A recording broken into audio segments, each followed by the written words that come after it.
House Republicans passing a budget bill backed by President Trump that calls for $4.5 trillion in tax breaks and $2 trillion in spending cuts. But critics are concerned the plan could put Medicaid at risk. Yahoo Finance's Jordan Weissmann is here now with more on what the bill means for health care. Jordan, what do we know?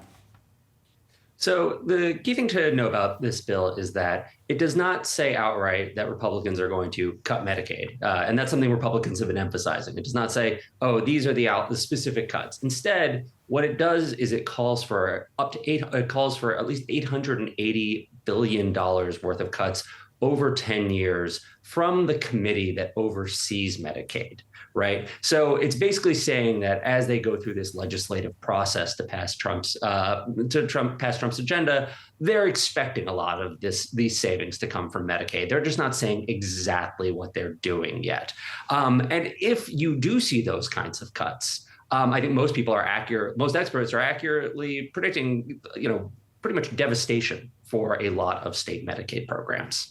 And so with that in mind, what is the total potential impact of this? And you mentioned that it's over a certain period of time. I believe you said 10 years. And so all that considered, how much time would people who are affected by this have to change their plans or figure out a new plan even? I mean, it could be pretty instant. Again, we don't know the exact cuts they're thinking about, but some of the ideas that are being batted around are things like adding a nationwide work requirement onto Medicaid, which tends to knock people out of the program just based on paperwork. We saw this happen when Arkansas experimented with it. A lot of people just didn't know about the work requirements and ended up losing coverage, even though they might have qualified.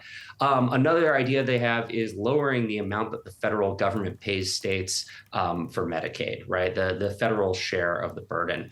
And if they do that, what you could see is the Obamacare Medicaid expansion sort of begin to collapse. A lot of states expanded Medicaid on the condition that the federal share of funding stayed at a certain level. I believe 10 states have a trigger law that would automatically roll back their program if the federal matching funds were cut. And if that were to happen, you would see millions upon millions of people pretty much instantly lose their coverage. So you're talking about fast and significant impacts on, a good chunk of, the American population. Jordan, thanks so much for digging into this and the details as well. Really appreciate it. Thanks for having me.